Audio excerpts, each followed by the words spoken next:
अस्सलाम वालेकुम नाजरीन, मॉर्निंग बेल के साथ मैं हूं फहद हुसैन। नाजरीन, सबसे पहले बात करेंगे जो प्रोजेक्शंस आई हैं आईएमएफ और वर्ल्ड बैंक की पाकिस्तान की जो इकोनॉमिक ग्रोथ है उसको लेके। अगर हम बात करें आईएमएफ के जो एस्टीमेट्स हैं पाकिस्तान की इकोनॉमिक ग्रोथ को लेके वो है तकरीबन 1%, जबकि जो वर्ल्ड बैंक के एस्टीमेट्स हैं पाकिस्तान की इकोनॉमिक ग्रोथ के वो है 0.5%। अगर हम इसको कंपेयर करते हैं नाजरीन, अगर जो पाकिस्तान के जो एस्टीमेट्स है अपनी इकोनॉमिक ग्रोथ को लेके वो है तकरीबन 2.1% की ग्रोथ, जबकि आईएमएफ और वर्ल्ड बैंक के जो नंबर्स हैं पाकिस्तान की ग्रोथ के वो बहुत ही कम है। अगर हम इसको इस तनाजुर में देखें कि जो एलएसएम के नंबर्स आए थे रीसेंट अभी जो आए हैं वो इतने ज़्यादा अच्छे नहीं थे, 1.2% की ग्रोथ थी, जबकि जो साल का जो आगाज़ था वो हुआ था अबव 5% की ग्रोथ से। तो उस वक्त ये अंदाज़ा लगाया जा रहा था कि जो ग्रोथ होगी, जो इकोनॉमिक ग्रोथ होगी वो एक अच्छा रीबाउंड के साथ होगी। लेकिन अब रिसेंटली जो नंबर्स आए हैं पाकिस्तान ब्यूरो ऑफ स्टैटिस्टिक्स की तरफ से, जो एलएसएम के नंबर्स हैं उनको देख के लगता है कि शायद जो गवर्नमेंट का जो टारगेट है इकोनॉमिक ग्रोथ का वो जो है मीट ना हो सके। अब अगर हम इसको कनेक्ट करते हैं जो वर्ल्ड बैंक और आईएमएफ की जो प्रोजेक्शंस हैं, लगता है कि शायद कहीं कहीं जो इनके जो नंबर्स हैं प्रोजेक्शन को लेके वो कहीं जो है दुरुस्त साबित हो सकते हैं। ये पता चलेगा जब साल क्लोज़ होगा और जब एक्चुअल नंबर्स हमारे पास आएंगे तब पता चलेगा जो रियल नंबर्स हैं, जो ओवरऑल जो एक्चुअल इकोनॉमिक ग्रोथ होगी इस फिस्कल ईयर की वो आया पाकिस्तान की जो गवर्नमेंट के जो एस्टीमेट्स हैं उसके ज़्यादा क्लोज होती है या आईएमएफ और वर्ल्ड बैंक की जो एस्टीमेट्स है पाकिस्तान की ग्रोथ को लेके उसके करीब होती है। अब इसके लिए वेट करना पड़ेगा, लेकिन फ़िलहाल अभी देखते हैं कि अब रीसेंट अब जो एलएसएम के नंबर्स आएंगे उससे पिक्चर जो है फर्दर एक क्लियर हो जाएगी। लेकिन आईएमएफ और वर्ल्ड बैंक की अगर हम बात करें तो इनकी जो प्रोजेक्शंस है इकोनॉमिक ग्रोथ को लेके वो बहुत ही ज़्यादा कम है। अगर हम देखें कि इस वक्त अगर हम बात करें जो कोविड-19 की भी अगर हम बात करें कि दोबारा से जो है पाकिस्तान में केसेस अब बढ़ना स्टार्ट हो चुके हैं, डेथ्स जो है वो भी अब बढ़ना शुरू हो चुकी हैं। 2 दफ़ा जो है असद उमर की तरफ से स्टेटमेंट आया है एनसीओसी की तरफ से कि पाकिस्तान में जो है केसेस बढ़ रहे हैं। जो है इसको अगर हमने वक्त के ऊपर जो है ना कंट्रोल किया, ना रोका तो दोबारा जो है हमें लॉकडाउन की तरफ जाना पड़ सकता है। अब देखते हैं कि अगर ऐसी सूरत हाल जो है वो डेवलप होती है तो डेफिनेटली एक और सेटबैक होगा पाकिस्तान की इकॉनमी को लेके। फ़िलहाल अभी देखते हैं कि किस तरीके से चीज़ें जो हैं अनफोल्ड होती हैं मूविंग फॉरवर्ड। चलते हैं अपनी अगली ख़बर की तरफ। अगली ख़बर जो है रिज़र्व्स के हवाले से है। फॉरेक्स रिज़र्व जो है स्टेट बैंक के वो इस वक्त बढ़ते हुए नज़र आ रहे हैं। जो स्टेट बैंक ने जो नंबर्स रोल आउट किए हैं उसके मुताबिक जो स्टेट बैंक के जो रिज़र्व्स हैं उसमें तकरीबन 268 मिलियन यूएस डॉलर्स का जो है इजाफा हुआ है। इस वक्त जो रिज़र्व्स की जो पोजीशन है स्टेट बैंक की वो है तकरीबन 12.06 बिलियन यूएस डॉलर्स, जबकि टोटल जो कंट्री के जो रिज़र्व्स हैं अगर हम उनकी बात करें तो उनकी इस वक्त पोजीशन है तकरीबन 19.30 बिलियन यूएस डॉलर्स पे। तो 268 मिलियन यूएस डॉलर्स का इजाफा रिज़र्व्स में रिकॉर्ड किया गया है। ये नंबर्स आए हैं स्टेट बैंक की तरफ से। गुज़श्ता कुछ हफ्तों से हम एक ट्रेंड देख रहे थे कि जो रिज़र्व्स हैं वो आहिस्ता आहिस्ता कम होते हुए नज़र आ रहे थे। लगता है कि उस ट्रेंड को जो है फ़िलहाल ब्रेक लगा है और जो रिज़र्व्स हैं अब थोड़ा बेहतर होना स्टार्ट हो गए हैं। 268 मिलियन यूएस डॉलर्स का इजाफा स्टेट बैंक के रिज़र्व्स में मैं समझता हूँ कि एक मुस्बत जो है नंबर है, क्योंकि गुज़श्ता कई हफ्तों से हम जो है रिज़र्व्स के अंदर जो है एक डिक्लाइन ही हम देख रहे। तो एटलीस्ट जो है जो ट्रेंड था पिछले कुछ हफ्तों का वो एटलीस्ट जो है वो ब्रेक हुआ। अगली खबर जो है वो है जो कार्टलाइजेशन है। हम देखते हैं कि पाकिस्तान के अंदर डिफरेंट जो इंडस्ट्रीज़ हैं उनकी कार्टलाइजेशन के हवाले से माजी में भी बात होती रही है।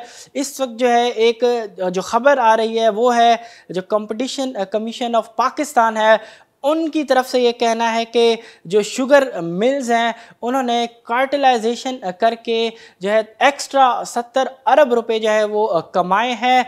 जो इन्वेंट्रीज़ की पोजीशन है उसको जो है गलत रिपोर्ट करके और लॉबी करके एक्सपोर्ट्स की जो है वो इजाज़त ली, और उसके बाद जिसकी वजह से जो शॉर्टेज हुई डोमेस्टिक मार्केट में, उसकी वजह से जो प्राइसेस हैं वो हमने देखा कि डोमेस्टिक मार्केट के अंदर शुगर की जो प्राइसेस हैं वो तेज़ी से एस्केलेट हुई, जिसकी वजह से जो सीसीपी उनका कहना है कि जो शुगर मिलर्स हैं उन्होंने एक्स्ट्रा 70 अरब रुपए का जो नफ़ा है वो कमाया है। अब देखते हैं कि इसके ऊपर क्या जो है स्टेप्स लेती है गवर्नमेंट और कंपटीशन कमीशन ऑफ पाकिस्तान, क्योंकि हमने माजी में भी इस तरह की जो है प्रैक्टिसेस वो होते हुए देखी हैं, लेकिन कभी इस हवाले से कोई जो है फैसला कुन कार्रवाई नहीं की गई। यही वजह है कि अभी तक इस तरह की प्रैक्टिसेस जो हैं वो पाकिस्तान में हमें नज़र आ रही हैं।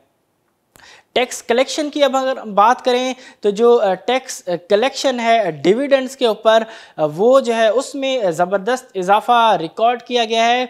एफबीआर की तरफ से खबर है कि तकरीबन 42% का इजाफा रिकॉर्ड किया गया है इस फर्स्ट क्वार्टर फिस्कल ईयर 21 के अंदर। जुलाई टू सितंबर के अंदर जो कलेक्शन है जो टैक्स की डिविडेंड्स के ऊपर, उसमें 42% का इजाफा जो है वो रिकॉर्ड किया गया है। तकरीबन 4.6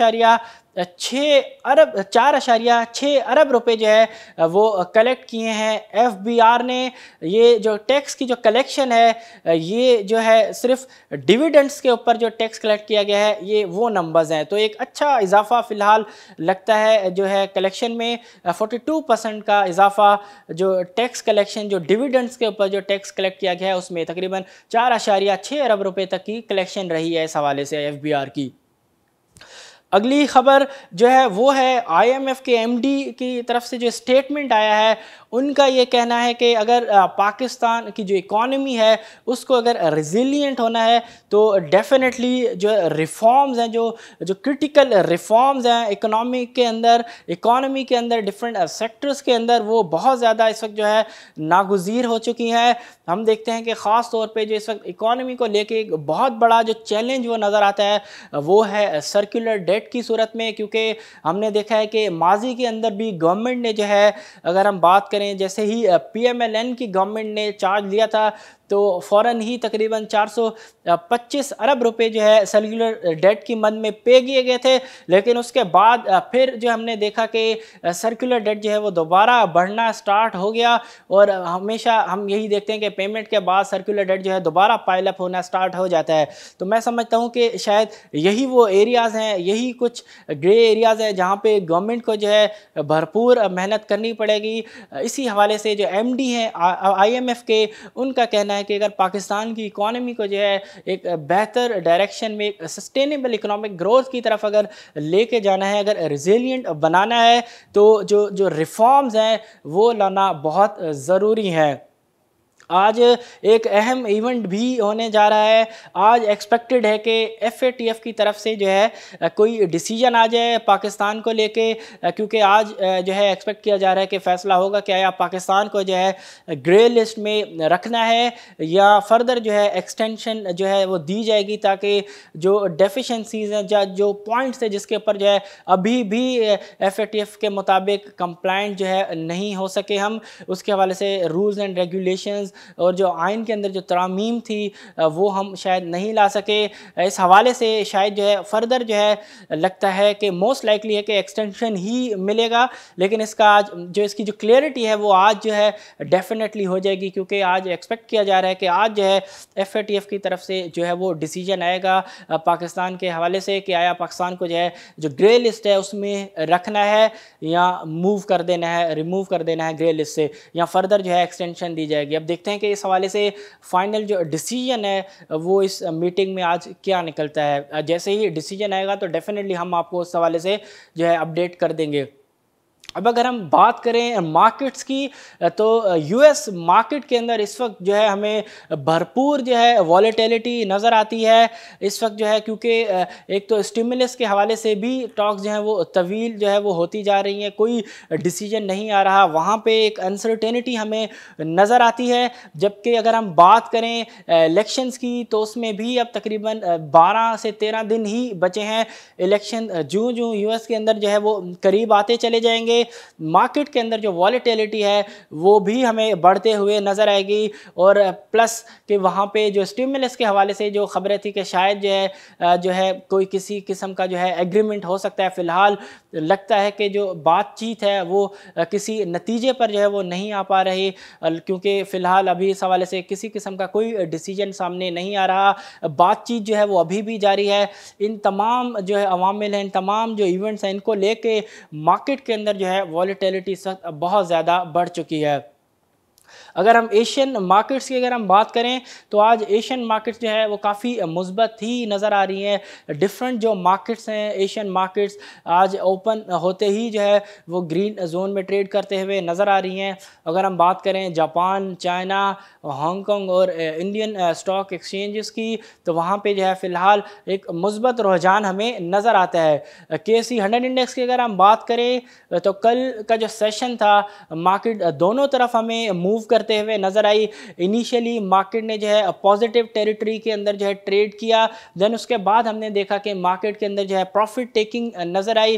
और मार्केट ने ना सिर्फ जो इंट्राडे गेन्स थे ना सिर्फ उसको जो है इरेज किया, बल्कि मार्केट जो है नेगेटिव टेरिटरी के अंदर जो है वो ट्रेड करना स्टार्ट कर दिया। मार्केट ने तकरीबन 336 पॉइंट की गिरावट के साथ जो है क्लोज हुई। तो एक मार्केट के अंदर, पाकिस्तानी मार्केट के अंदर भी कल हमें थोड़ी बहुत जो है वॉलेटिलिटी हमें नज़र आई, क्योंकि इस वक्त अगर हम बात करें तो एक FATF का एक डिसीजन पेंडिंग है, उसके साथ जो मुल्क के पॉलिटिकल जो एनवायरनमेंट है वो भी बहुत ज़्यादा इस वक्त अनसर्टेनिटी इस पर भी बहुत ज़्यादा है।